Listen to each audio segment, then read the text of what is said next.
बिस्मिल्लाहिर्रहमानिर्रहीम। अस्सलामुअलैकुम नाजरीन, आज जो वीडियो लेकर हाजिर हुए हैं इसमें हम जानेंगे कि फ़िरौन कौन था, इसका क्या नाम था और कैसे वो मिस्र का बादशाह बना और क्यों उसने खुदाई का दावा किया। तो आइए जानते हैं। तारीख़ के मुताले से पता चलता है कि फ़िरौन के बाप का नाम मौसिफ और दादा का नाम रियान था। बाज़ मौरिख ने लिखा है कि फ़िरौन का नाम मौसिफ बिन वलीद बिन रयान था और उम्र भी उसकी तकरीबन 400 साल की हुई। इस सरसा में वो कभी बीमार ना हुआ था और ना ही उसके सर में दर्द हुआ था और ना कोई दुश्मन उस पर गालिब हुआ।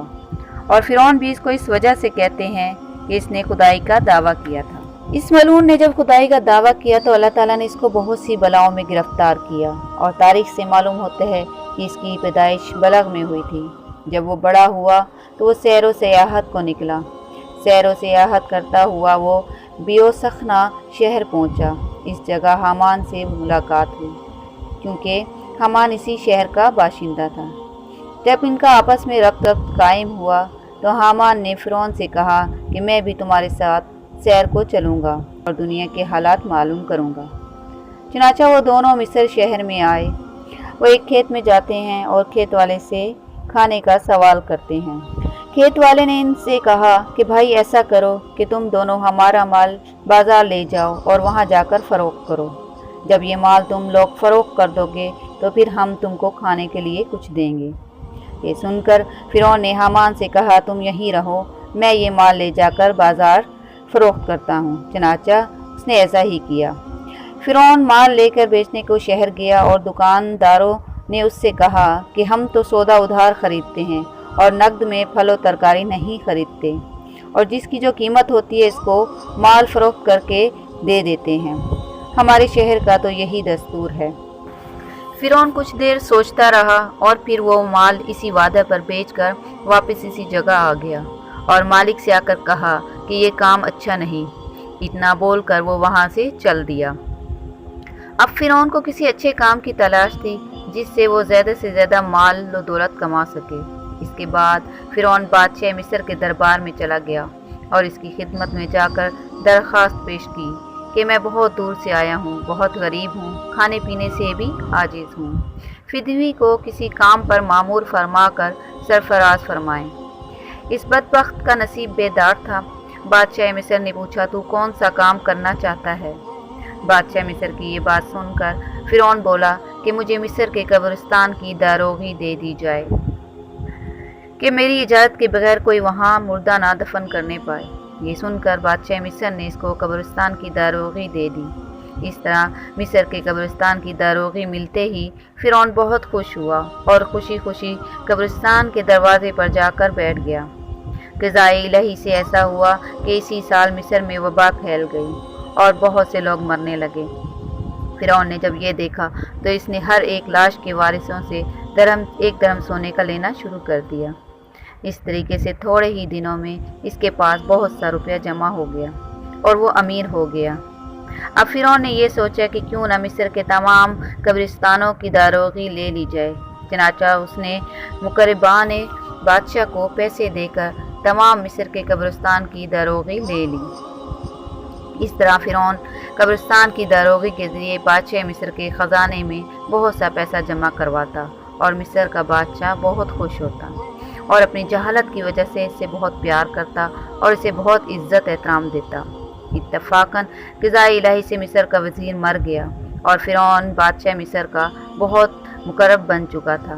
चुनाचा बादशाह ने फ़िरौन को ही मिस्र का वज़ीर मुकर्रर कर दिया। चुनाचा फ़िरौन इक़्तिदार के नशे में बहुत मदमस्त हो गया और इसने अपने दोस्त हामान को भी अपने पास बुला लिया। उस वक्त फ़िरौन अपने दोस्त हामान से कहने लगा कि मैं चाहता हूँ कि मैं खुदाई का दावा करूँ ताकि सारी मखलूक मुझको अपना खुदा जाने और मेरी पूजा करे। ये सुनकर हामान बहुत हैरान हुआ और कहा कि अगर तू खुदाई चाहता है तो ये काम आहिस्ता आहिस्ता कर।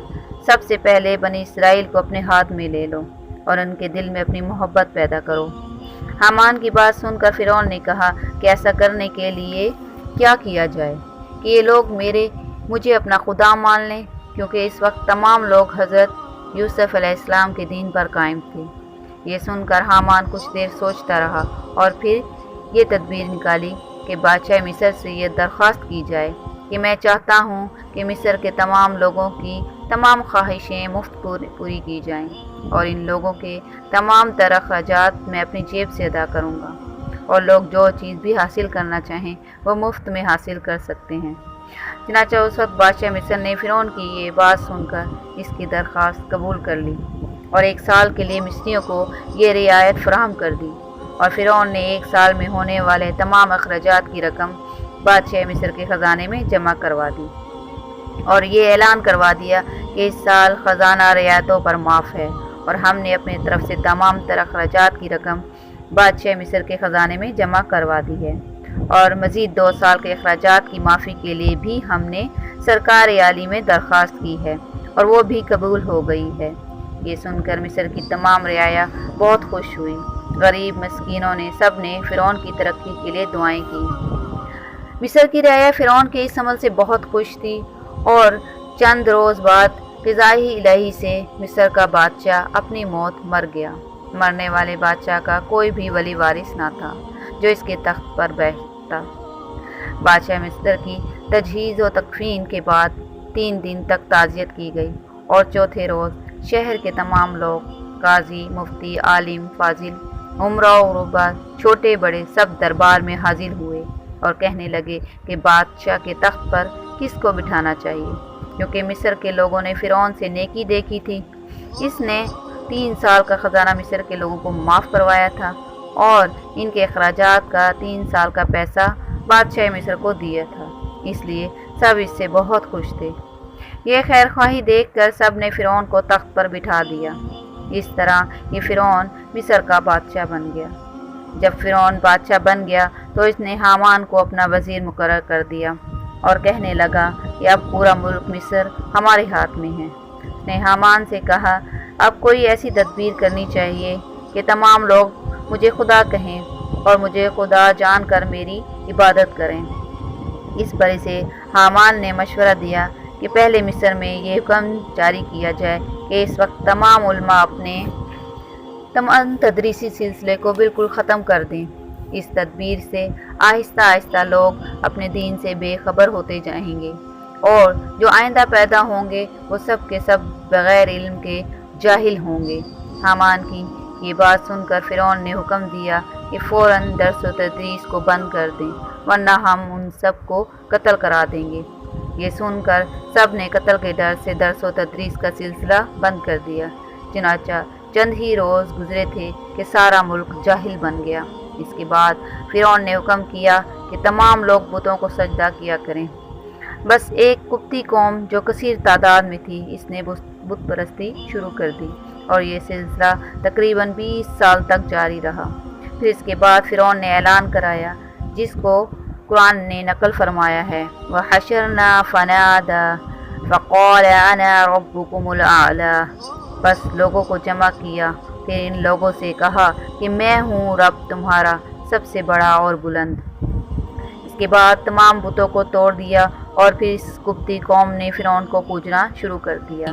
دوسری قوم بنی اسرائیل تھی جو اس کو خدا نہیں مانتی تھی، اس کو طرح طرح سے تکلیفیں دیتا، کیونکہ بنی اسرائیل قوم حضرت یوسف کے دین پر تھی۔ اس وجہ سے فرعون ان کو ذلیل کرتا اور ان سے بھاری بھرکم کام کرواتا، اور بنی اسرائیل کی بالکل عزت نہیں کرتا تھا۔